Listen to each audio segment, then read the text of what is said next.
LSAT prep doesn't have to be boring. It doesn't have to be overcomplicated. In fact, it can be simple, a lot simpler than those 500-page LSAT prep phone books would have you believe.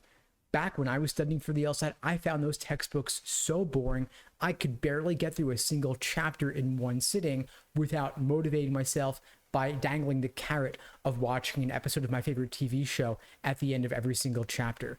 Luckily for you, the LSAT is getting a lot simpler now that logic games will no longer be on the test after the June LSAT. This means you're only going to have 2 types of sections to study rather than 3. You've just got logical reasoning and reading comp to worry about, no more games. The good news is that logical reasoning is going to be 2/3 of the test.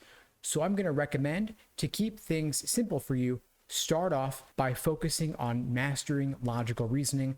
Once you do that, everything else is going to follow.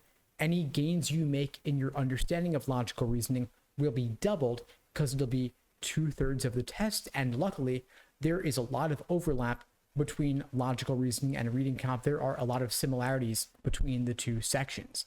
Now, there are roughly 15 different types of logical reasoning questions. I'm going to lay them out for you here in rough order of frequency from most frequent to least frequent. You've got flaw, must be true, necessary assumption, weaken, sufficient assumption, parallel, strengthen, resolve the paradox, method of reasoning, principle, main point, point at issue, role of statement, fill in the blank, evaluate the argument, and cannot be true. There are a couple I haven't mentioned here, but most questions fall within one of these categories. Now, you'll notice that you've probably seen flaw questions before. You've probably seen must be true questions before and necessary assumption, but you may not have ever seen fill in the blank. You may not have ever seen evaluate the argument. Some question types only show up once every couple of exams, or maybe once every 5-10 exams. In contrast, you're going to have multiple flaw questions, multiple must be trues, multiple necessary assumptions. And so I want you to start off by focusing on the low hanging fruit, master the most common 3 types of logical reasoning questions. Everything else will follow after that. Flaw questions, fairly straightforward. They want you to identify the flaw in the argument. They want you to articulate it. My recommended approach here is read the argument, read the stimulus, try to determine or predict or pre-phrase your understanding of the flaw for yourself, then look for the description of that flaw in the answer choices. It's going to be much easier to spot LSAC's articulation of it if you already have determined it for yourself with your own articulation in your head. The wrong answer choices will simply be wrong because they accuse the argument of a crime that it has not committed. For must be true questions, it's all in the name. Which one of the following must be true based on the argument above? These could be a fact set, meaning a bunch of pieces of disinformation with no conclusion, or it could be an argument and they just want to know what else follows from this. It could be a paraphrase. It could be connecting 2 different parts of the argument.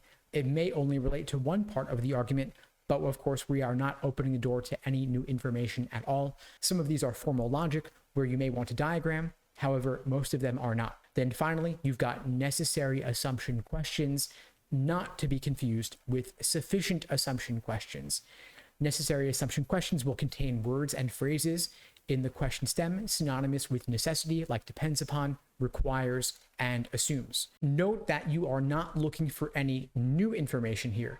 An assumption is an unstated premise, so the correct answer may not have been explicitly stated in the argument, but it is required in order for the argument to work, meaning that the necessary assumption needs to be the case in order for the argument to work. If it were not true, the argument would fall apart, and so the argument is requiring this necessary assumption. This is why the so-called negation or denial test works. You go through all 5 choices, negate each one. The correct answer choice, when negated, destroys the argument, leaving no ambiguity at all. The conclusion cannot follow from the evidence. Of course, there are many more types of logical reasoning questions, and these 3 are just the most common. There's a lot more I could say about these strategies for these question types, and I have.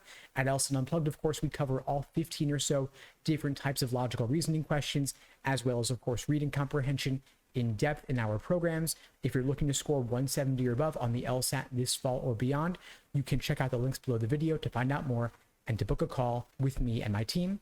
We'd be glad to help you out. Of course, you don't just want to apply strategies blindly. You want to know why the strategies work, and you want to know which tricks and traps you personally are uniquely prone to falling for. So aside from learning the strategies and drilling questions by type, also make sure that you are reviewing your mistakes in depth to make sure that you are spotting the tricks and traps you are uniquely prone to falling for, so that you will not make the same mistakes again. I'll be covering this much more in the future. And in the meantime, I wish you all the best and take care.